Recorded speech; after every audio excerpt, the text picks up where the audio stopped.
What if consciousness isn't something you have, but somewhere you stand? Not a possession, but a position. Because right now, as you listen to this, you feel aware. You feel conscious. You feel like you are experiencing reality as it is. But what if you're not? What if you're experiencing your level of it? And just like an ant cannot comprehend you, you might not be able to comprehend what's above you. Picture this, you're walking through a city.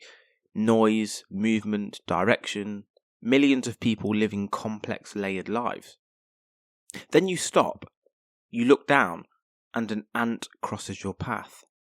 To you it's nothing, but zoom in, and that ant is part of something extraordinary.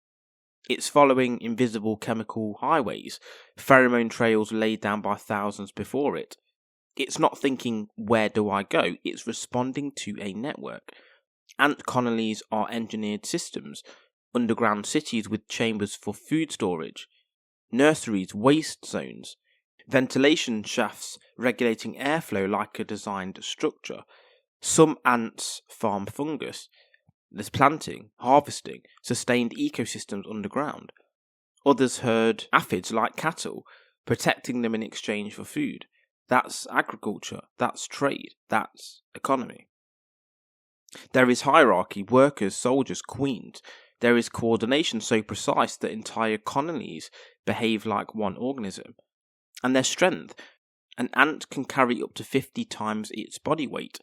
Imagine lifting a car repeatedly without effort. This is their reality. Now imagine that ant trying to understand you. Your thoughts, your identity, your ambitions. It can't, not because you don't exist, but because you exist outside its perceptual range. Now flip it. What if you are the ant? And this is where it gets real. The theory of relativity showed us something counterintuitive. Reality depends on your frame of reference. Imagine a train moving at high speed. Someone standing outside watches it fly past, fast, powerful, almost blurring. But step inside the train, suddenly everything feels normal. You can walk down the aisle, sit, stand, move like you would on pavement. Inside the system, it doesn't feel fast. Outside the system, it looks extreme. Same reality, different perspective. Now apply that to consciousness. From your perspective, your awareness feels complete, normal, stable, but from a higher level, it might look limited, narrow, basic. Just like the ant doesn't realise its limits, you might not realise yours. This idea has deep roots. Spinoza didn't just suggest everything is connected, he argued there is only one substance in existence. Everything, humans, animals, nature, is an expression of it. But here's the key. Each thing expresses it differently. A human doesn't have more consciousness than an ant in an absolute sense. They express a more complex version of the same underlying awareness. It's like comparing a candle to a wildfire, same essence, different intensity. And then there's Leibniz, who believed reality is made of monads, each one a self-contained perspective of the universe. Imagine billions of lenses, each showing a different version of reality. Some are blurry, some are sharp.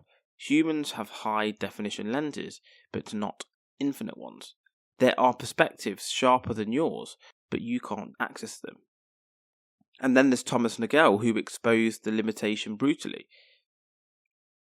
A bat experiences reality through echolation, sound bouncing back as spatial awareness.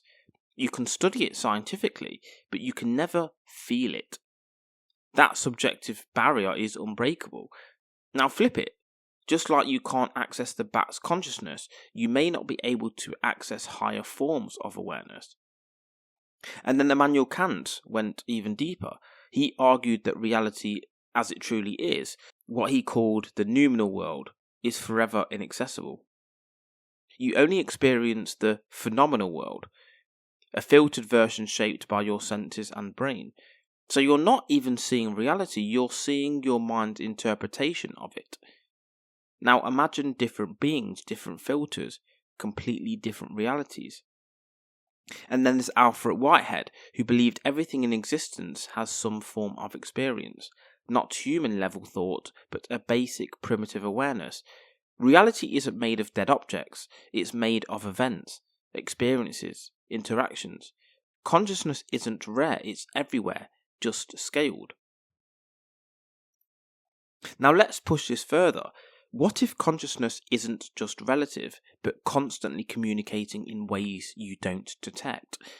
Look at birds, you've seen them gather, dozens, hundreds sitting silently. Then suddenly they move. Perfect synchronization, no visible leader, no audible command, yet they turn, they shift, they flow like a single organism. Information is transferred instantly. Scientists explain it as reaction time and spatial awareness, but that doesn't fully capture the elegance of it. It feels connected. And even if you look at trees, forests are not individuals, they are networks. Through underground fungal systems, trees and nutrients, warnings, support. One tree gets attacked and it signals others to increase defences. Older trees feed younger ones. This is known scientifically. But think about what that implies. Communication without sound, without sight. Now ask yourself, what if communication exists beyond what we can perceive? Not mystical, just outside our sensory range. To ants, pheromones are language. To trees, fungi are language. So what is our unseen layer of communication? And what might exist beyond that? Imagine reality like a radio, infinite frequencies all broadcasting at once, but you're tuned to one channel. You see a narrow band of light, hear a narrow band of sound, experience a narrow slice of reality.